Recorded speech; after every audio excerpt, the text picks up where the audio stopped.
Hello friends, welcome to Deepti job update channel. Friends, విద్యాశాఖ నుంచి permanent jobs అయితే పడ్డాయి. 6 రకాల పర్మనెంట్ జాబ్స్ అయితే ఉన్నాయి. ఏ విద్యాశాఖ నుంచి? ఐఐటిఆర్ నుంచి అయితే వచ్చింది. అది ఎక్కడుంది? అన్ని డీటెయిల్స్ అయితే చూసేద్దాం ఈ వీడియోలో. సో ఇంకా ఎవరైనా మన ఛానల్ని సబ్స్క్రైబ్ చేయకపోతే సబ్స్క్రైబ్ చేసి మాకు సపోర్ట్ అయితే చేయండి ఫ్రెండ్స్. మన ఛానల్లో చాలా జెన్యూన్ ఇన్ఫర్మేషన్స్తో వీడియోస్ ఉంటాయని మీకు కూడా తెలుసు కదా. ఎవరైనా కొత్త సబ్స్క్రైబర్స్ ఉంటే వాళ్ళ కోసం ఒక్కసారి క్విక్గా జెన్యూన్గా చూపించేస్తున్నాను ఫ్రెండ్స్. చాలా రకాల జెన్యూన్ ఇన్ఫర్మేషన్స్ అయితే ఉన్నాయి. 1-2 సార్లు చెక్ చేసుకోండి. మీకు ఏదైనా డౌట్ ఉంటే కామెంట్ బాక్స్లో కామెంట్ చేయండి, తప్పకుండా రిప్లై అయితే ఇస్తాము. అలాగే ఇక్కడ చూడండి, షార్ట్స్ రూపంలో కూడా ఏమైనా ఇంపార్టెంట్ పర్మనెంట్ అప్డేట్స్ ఉంటే ఇలా వీడియోస్ చేస్తాము, వీటిని కూడా మిస్ చేసుకోవద్దు. అండ్ అదేవిధంగా ఇప్పుడైతే వచ్చేసి రిక్రూట్మెంట్ నోటిఫికేషన్కి అయితే వచ్చేద్దాము.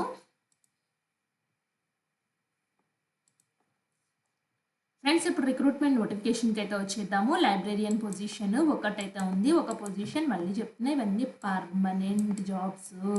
విద్యాశాఖ నుంచి అయితే వచ్చింది. ఐఐటిఆర్ ఇన్స్టిట్యూట్ నుంచి అయితే ఉన్నాయి. మెడికల్ ఆఫీసర్ ఒకటైతే ఉంది.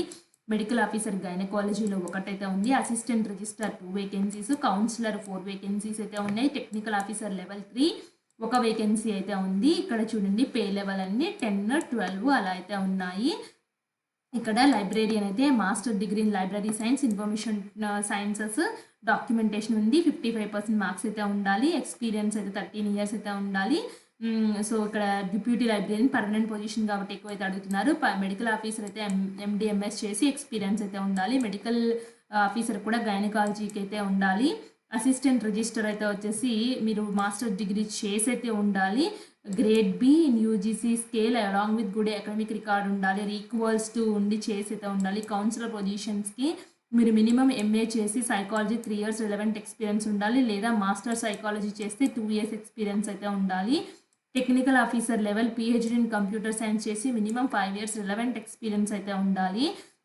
అండ్ యూఆర్కి 1000 రూపీస్, ఓబీసీడబ్ల్యూఎస్కి 800 రూపీస్ అయితే ఉన్నాయి. ఫ్రెండ్స్, ఇదే ఇన్స్టిట్యూట్ నుంచి ఇంకొక నోటిఫికేషన్ అయితే ఉంది. దీనికైతే వచ్చేసి 7/4/2025. సో దీనికైతే వచ్చేసి group B, group C jobs అయితే ఉన్నాయి. అవి గ్రూప్ ఏ జాబ్స్ ఫస్ట్ చెప్పింది. ఈ గ్రూప్ బి, గ్రూప్ సి అయితే చాలా మంది అప్లై చేసుకోవచ్చు కాబట్టి నేను గ్రూప్ ఏ నోటిఫికేషన్ని జస్ట్ పొజిషన్స్ ఎంత పడ్డాయి, ఎంత అమౌంట్ పే చేయాలి, ఆన్లైన్లో అప్లై చేయాలి చెప్పేశాను. ఇప్పుడు group B, group C jobs అయితే చూద్దాము. జూనియర్ టెక్నికల్ సూపరింటెండెంట్ 2 వేకెన్సీస్ అయితే ఉన్నాయి.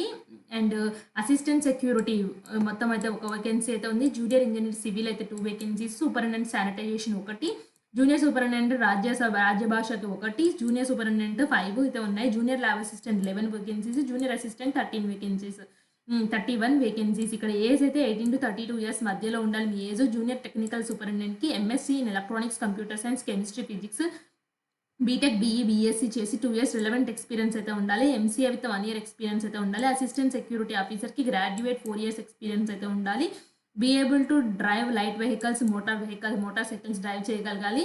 జూనియర్ ఇంజనీర్ సివిల్ అయితే వచ్చేసి diploma 3 years civil engineering, preferably first class with 3 years relevant experience అయితే ఉండాలి. జూనియర్ టెక్నికల్ సూపరింటెండెంట్ శానిటేషన్ అయితే BSc diploma public health sanitation అయితే ఉండాలి.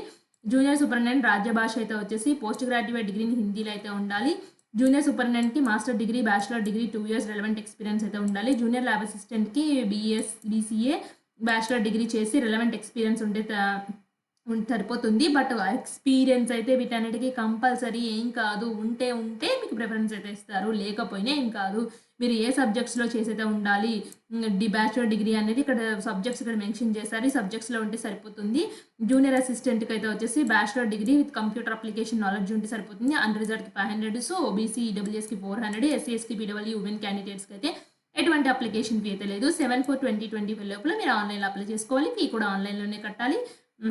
మీకు ఏదైనా డౌట్ ఉంటే మీ కాంటాక్ట్ నెంబర్స్ని కాంటాక్ట్ అయితే చేయొచ్చు. అండ్ ఫ్రెండ్స్, ఇదైతే నోటిఫికేషన్ అయితే వచ్చేసి మీరు తెలిసే ఉంటుంది. Indian institute of technology Roorkee నుంచి అయితే వచ్చింది. ఐఐటిఆర్ ఇన్స్టిట్యూట్, ఇది ఇండియన్ ఇన్స్టిట్యూట్ ఆఫ్ టెక్నాలజీ విద్యాశాఖ. ఫ్రెండ్స్, మీరు ఐఐటి కాలేజెస్ ఏమంటారు కదా, సో అలాంటి కాలేజీలో అయితే పడింది. పర్మనెంట్ పొజిషన్స్ కాబట్టి నేను మీ వీడియో మీ ముందుకైతే చేసి తీసుకొచ్చాను పర్మనెంట్ జాబ్స్కి. సో దీనికి ఎలా అప్లై చేయాలో చూసేద్దాము. ఫస్ట్ అయితే చూడండి, వెబ్ పోర్టల్లో ఇక్కడ చూడండి, మీకు రిజిస్ట్రేషన్ లేకపోతే ఫస్ట్ రిజిస్టర్ చేసుకోవాలి. రిజిస్టర్ చేసుకుంటే యూజర్ నేమ్, పాస్వర్డ్ అయితే వస్తుంది. డోంట్ హ్యావ్ అకౌంట్ అయితే సైన్అప్కి అయితే వెళ్ళిపోతున్నాను. సైన్అప్లో మీ email ID, confirm email ID ఇవ్వండి అంటే అదే ఇవ్వండి. పాస్వర్డ్ కన్ఫర్మ్ పాస్వర్డ్ అంటే మళ్ళీ అదే ఇచ్చి మొబైల్ నెంబర్ ఇచ్చేసి వెరిఫికేషన్ కోడ్ ఇచ్చేసి సైన్ అప్ అయితే చేయండి. ఫ్రెండ్స్ ఫస్ట్ రిజిస్టర్ చేసుకున్న తర్వాత మెయిల్ ఐడికి వెరిఫికేషన్ లింక్ అయితే వస్తుంది. ఆ లింక్ క్లిక్ చేసినట్లయితే పాస్వర్డ్ యూజర్ నేమ్ అయితే అడుగుతుంది. మీరు దానికి అప్లై చేయండి. ఇందులో చాలా రకాల పొజిషన్స్ ఉన్నాయి కదా. సో నేనైతే వచ్చేసి జూనియర్ అసిస్టెంట్కి అప్లై చేస్తున్నాను. 31 వేకెన్సీస్ అయితే ఉన్నాయి కాబట్టి ఆర్గనైజేషనల్ యూనిట్ అయితే అడ్మినిస్ట్రేటివ్ యూనిట్ అయితే వస్తుంది. అడ్వర్టైజ్మెంట్ నెంబర్ అయితే ఇప్పుడు ఇచ్చిన అడ్వర్టైజ్మెంట్ నెంబరు ఐఐటిఆర్‌కి. మీ కేటగిరీ ఏంటి, ఓబీసీయా, ఎస్సీ, ఎస్టీ, ఈడబ్ల్యూఎస్ ఎందులో ఏది ఉంటే అది. సో మీరు పీడబ్ల్యూ కింద వస్తారంటే నాట్ అప్లికబుల్ పెడుతున్నాను. ఐ హ్యావ్ రెడ్ అన్ని నేను చదివాను, అడ్వర్టైజ్మెంట్ అంతా చదివి అప్లై చేస్తున్నాను క్లిక్ చేసుకున్నాను. అన్రిజర్వ్డ్లో 9 వేకెన్సీస్ ఉన్నాయని చెప్తున్నారు. సో అప్లై చేస్తున్నాను. అప్లై చేసిన వెంటనే ఇక్కడ చూడండి ఇలా స్టెప్స్ అయితే కంప్లీట్ చేయాలి. ఎడ్యుకేషన్ స్టెప్స్ అయితే ఉంది, తర్వాత ఎక్స్పీరియన్స్, తర్వాత research, miscellaneous, NOC, uploads, preview, submission అయితే ఉంటుంది. ఫస్ట్ అయితే వచ్చేసి నేనైతే వచ్చేసి ఫస్ట్ వేకెన్సీస్ చెక్ చేసుకున్నాను. సో నా దగ్గర అయితే 9 వేకెన్సీస్ ఉన్నాయి కాబట్టి అప్లై చేస్తున్నాను. సో ఇక్కడ చూడండి మీరు సాల్యుటేషన్ పర్సనల్ డీటెయిల్స్లో సాల్యుటేషన్ ఏంటి, మీ తర్వాత మీ ఫస్ట్ నేము, తర్వాత అయితే వచ్చేసి మిడిల్ నేము, మీ జెండర్ అంటే ఇక్కడ మెన్షన్ చేయండి, మేలా ఫీమేలా అని చెప్పేసి. నెక్స్ట్ అయితే వచ్చేసి మీ నేషనాలిటీ ఏంటి, మీ date of birth, marital status ఏంటో మెన్షన్ చేయండి. మీ పాన్ కార్డ్ డీటెయిల్స్ అంటే డ్రైవింగ్ లైసెన్స్, పాస్పోర్ట్ ఏదైనా ఇవ్వచ్చు ఫ్రెండ్స్. అది మీ father name, mother name, country code, mobile number. So country code మీరు ల్యాండ్లైన్ నెంబర్ ఉంటే అదైతే ఇవ్వండి. అడిషనల్ డీటెయిల్స్కి అయితే వచ్చేసి మీరు do you want avail facility to scribe అయితే వస్తుంది.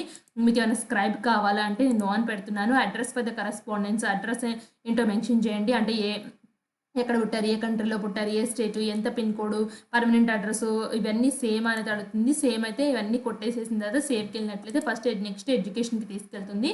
ఎడ్యుకేషన్లో 10th 12th డిప్లొమా ఇంకా ఏమన్నా మీరు అడిషనల్ క్వాలిఫికేషన్ చదువుంటే సేవ్ అండ్ యాడ్ అయితే వెళ్ళండి. 1-2 కంటే ఉంటే మీ graduation details, post graduation details ఉంటే ఇవ్వండి. సో ఎంఫిల్ డీటెయిల్స్ కంపల్సరీగా దీనికి గ్రాడ్యుయేషన్ కాబట్టి గ్రాడ్యుయేషన్ డీటెయిల్స్ అయితే ఇవ్వాల్సి అయితే ఉంటుంది. మీరు ఇవ్వాలి అనుకుంటే యాడ్ని క్లిక్ చేసుకుని అయితే ఇవ్వాల్సి అయితే ఉంటుంది. మీ MPhil details, PhD details, Aadhaar ఏమైనా ఉంటే అది ఇచ్చేసేసి నెక్స్ట్ ఎక్స్పీరియన్స్ సెక్షన్కి వెళ్ళండి. ఎక్స్పీరియన్స్లో మీరు ఇదివరకు ఏం కంపెనీలు పనిచేశారు, ఎంత ఎక్స్పీరియన్స్ ఉంది, ఎందుకు ఎంత అమౌంట్ డ్రా చేశారు, ఎందుకు వదిలేశారు కంపెనీని, సో అవన్నీ డీటెయిల్స్ అయితే ఇచ్చిన తర్వాత రీసెర్చ్ ఫీల్డ్కి ఇస్తుంది. రీసెర్చ్లో మీరు ఏమైనా పబ్లికేషన్స్ ఉన్నాయా, రీసెర్చ్ ప్రాజెక్ట్స్ ఏమైనా డీల్ చేశారా అవన్నీ అయితే ఇవ్వండి, లేకపోతే అవసరం అయితే లేదు. నెక్స్ట్ మిస్సెల్లేనియస్లో టైం ఎంత రిక్వైర్డ్, ఎంత టైం కావాలి, do you have computer proficiency certificate ఉందా మీ దగ్గర అడుగుతుంది. ఉంటే పెట్టండి, లేకపోతే కంప్యూటర్ వస్తే సరిపోతుంది. Kindly describe the contribution to institution where you have worked. So మీరు ఒకవేళ వర్క్ చేసినట్లయితే ఆ కంపెనీకి మీరు ఎంత కంట్రిబ్యూట్ చేశారో, so what makes you suitable for this post you have applied. So ఏంటి మీకు ఎందుకు సూటబుల్ అయింది పోస్ట్ అప్లై చేయడానికి మీరు రీజన్స్ ఇవ్వాలి. హానర్స్, అవార్డ్స్ ఏమన్నా ఉంటే ఇవ్వండి. మీకు అడ్మినిస్ట్రేటివ్ మాల్ ప్రాక్టీస్ ఏమన్నా మీ మీద ఉందా అంటే నో అని పెట్టండి అన్నిటికీ. సో ఫైనాన్షియల్లీ ఇర్రెగ్యులారిటీ ఉందా, ప్రీవియస్ ఎంప్లాయ్మెంట్లో మిమ్మల్ని డిశ్చార్జ్ చేస్తారా, తీసేసారా, మీ మీద ఏమన్నా కేసెస్ ఉన్నాయా, అన్నిటికీ నాట్ అవైలబుల్ నో అని పెట్టేసేయండి. 2 రిఫరెన్సెస్, దాని రెఫరెన్సెస్ యొక్క ఫుల్ నేము, వాళ్ళ పర్సన్స్ యొక్క నేము, వాళ్ళ డిజిగ్నేషన్, వాళ్ళ అడ్రస్, వాళ్ళ ఫోన్ నెంబర్, ఈమెయిల్ ఐడి ఇవ్వాలి. ఎందుకంటే జస్ట్ మీరు ఎలాంటి వాళ్ళని తెలుసుకోవడానికి కానీ, అంతేగాని మీ ఫ్రెండ్ సర్కిల్ ఇవ్వకండి. మీరు ప్రీవియస్గా పనిచేసిన వాళ్ళైతే పనిచేసిన కంపెనీలో ఉన్న హయ్యర్ అథారిటీ ఇవ్వండి. ఒకవేళ ఎటువంటి ఎక్స్పీరియన్స్ లేని వాళ్ళు మీ కాలేజ్ స్కూల్ టీచర్స్ కానీ, కాలేజీలో ప్రొఫెసర్స్ కానీ, లెక్చరర్స్ కానీ ఉంటారు కదా, వాళ్ళే అయితే ఇవ్వాలి. చెప్పేసి ఇవ్వండి, ఇలా అప్లై చేస్తున్నాము, మీరు రిఫరెన్స్ అడిగింది, మీ నేమ్ ఇచ్చాం సార్ అని చెప్పేసి చెప్పండి.